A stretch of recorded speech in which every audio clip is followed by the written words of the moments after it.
নমস্কার বন্ধুরা, আরও একটা নতুন রেসিপি ভিডিওতে আপনাদের সবাইকে স্বাগত। আজকে তৈরি করছি একটা একটু অন্য টাইপের রেসিপি, কুমড়োর ধোকা। অনেকেই কিন্তু কুমড়ো খেতে খুব একটা পছন্দ করে না। তাদেরকে এই রেসিপিটা একবার বানিয়ে দিয়ে দেখবেন, তারা বুঝতেই পারবে না কুমড়ো খাচ্ছে আর বারবার চেয়ে চেয়ে খাবে, এতটাই ভালো হয়। আর এটা কিন্তু নিরামিষ রেসিপি, তাই জন্যে যে কোনো নিরামিষ দিনে এই রান্নাটা করলে আর কোনো কিছুই দরকার হবে না, শুধুমাত্র এই তরকারিটা দিয়েই সব ভাত খাওয়া হয়ে যাবে। তো আসুন দেখে নিই রেসিপিটা। 500 গ্রাম কুমড়ো আমি প্রথমে ভালো করে ধুয়ে খোসা ছাড়িয়ে নিয়েছি, আর এখন এইভাবে গ্রেট করে নিলাম। আপনারা চাইলে ছোট ছোট কুচিও করে নিতে পারেন। আর একটা ব্লেন্ডার জারে নিয়েছি হাফ কাপ মতো ছোলার ডাল, 4 ঘন্টা ভিজিয়ে রেখেছিলাম আগেই। আর তার সাথে দিয়েছি 1 ইঞ্চি আদা, 4টে কাঁচা লঙ্কা আর কিছুটা নারকেলের টুকরো। অল্প জল দিয়ে খুব মিহি করে ব্লেন্ড করে নেব। আর এখানে বলে রাখি, নারকেলের টুকরোটা কিন্তু অপশনাল, আপনারা চাইলে নাও দিতে পারেন। এখন কড়াইতে দিয়ে দিয়েছি সর্ষের তেল, ফোড়ন দিলাম 1/4 চামচ হিং, আর ফোড়নের সুন্দর গন্ধ বের হয়ে গেলে কুমড়োটা দিয়ে দেব। এখন কুমড়োটা মিডিয়াম হিটে মিনিট খানেক খুব ভালো করে ভেজে নেব। আর তারপরে এর মধ্যে দিয়ে দেব আন্দাজ মতো হলুদ গুঁড়ো আর লবণ, আর দিয়ে দেব একটুখানি লঙ্কার গুঁড়ো কালারের জন্য, যাতে এই কুমড়োটা একটা সুন্দর কালার চলে আসে। লবণ দেওয়া মাত্রই কিন্তু কুমড়ো থেকে জল বেরিয়ে যাবে।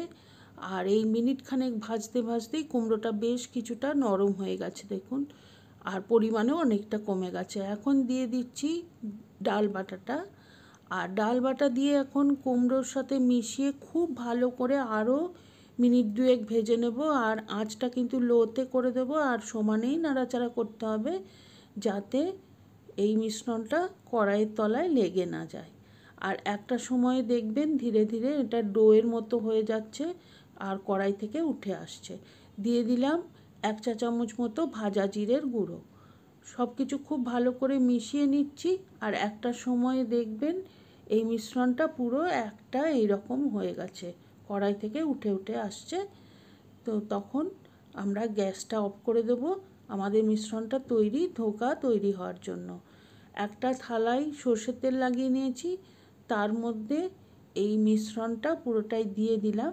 আর এখন খুন্তির সাহায্যে চেপে চেপে মিশ্রণটাকে ছড়িয়ে দিই। উপরটা খুন্তির সাহায্যেই সমান করে নেব। আর এখন এই অবস্থাতেই এই থালাটাকে রেখে দেব ঠান্ডা হয়ে যাওয়ার জন্য। ঠান্ডা হলে ডালটা সেট হয়ে যাবে, ধোকাটা কাটতে সুবিধে হবে। আর ততক্ষণে একটা মশলা বানিয়ে নিচ্ছি। একটা বাটিতে নিয়েছি 1/2 চা চামচ ধনে গুঁড়ো, 1/2 চা চামচ জিরে গুঁড়ো, আন্দাজ মতো হলুদ গুঁড়ো, 1/4 চা চামচ ঝাল লঙ্কার গুঁড়ো, আর 1/4 চা চামচ কাশ্মীরি লঙ্কার গুঁড়ো। সামান্য একটুখানি জল দিয়ে এটা একটা পেস্ট তৈরি করে রাখলাম। প্রায় আধ ঘন্টা বাদে ফিরে এসেছি। এখন এই কুমড়োর মিশ্রণটা কিন্তু ঠান্ডা হয়ে গেছে। এখন আমি পছন্দ মতো শেপ আর সাইজে ধোকাগুলো কেটে নেব। আপনারা চাইলে এটা চৌকো চৌকো বা ডায়মন্ড শেপে, যে কোনো শেপেই কাটতে পারেন। আর আমি একটু বড় বড় সাইজ রেখেছি, আপনারা চাইলে আরও একটু ছোটও করতে পারেন। দেখুন একটা ধোকা আমি তুলে দেখাচ্ছি, কত সুন্দর হয়ে গেছে। তো এইভাবে আমি সমস্ত ধোকাগুলো তুলে নিয়েছি। আর এখন কড়াইতে গরম করতে দিচ্ছি সাদা তেল। তেলটা গরম হয়ে গেলে এই ধোকাগুলো একটা একটা করে দিয়ে আমি ভালোভাবে ভেজে নেব। বেশ 2 পিঠে একটুখানি কালার এসে যাওয়া পর্যন্ত ভেজে নিতে হবে।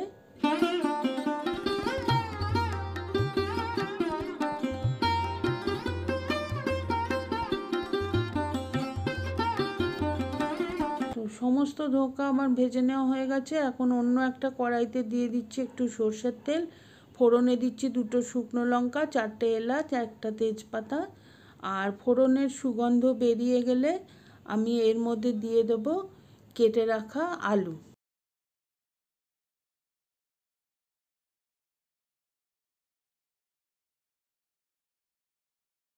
দুটো মিডিয়াম সাইজ আলু কিউব করে কেটে রেখেছিলাম, সেটা দিয়ে দিলাম। অল্প লবণ দিয়ে আমি আলুটাকে বেশ খানিকক্ষণ ভেজে নেব, যাতে আলুতে একটা সুন্দর কালার চলে আসে আর মোটামুটি 50%-এর বেশি যেন সেদ্ধ হয়ে যায়। বেশ কিছুক্ষণ নাড়াচাড়া করে আলুটা ভেজে নিয়েছি, আর এখন আলুটা অনেকটাই সেদ্ধ হয়ে গেছে। এখন আমি যে মশলার ঘোলটা বানিয়ে রেখেছিলাম সেটা দিয়ে দিলাম, আর খুব ভালো করে মশলাটা কষিয়ে নেব। আর যদি মনে হয় যে মশলাটা তলায় লেগে যাচ্ছে, তাহলে অল্প অল্প করে জল দিয়ে মশলাটা কষিয়ে নিতে পারেন। আলুর সাথে মশলাটা ভালো করে মিশিয়ে নিয়েছি, আর এখন ঢাকনা দিয়ে 5 মিনিট লো হিটে রান্না হতে দেবো।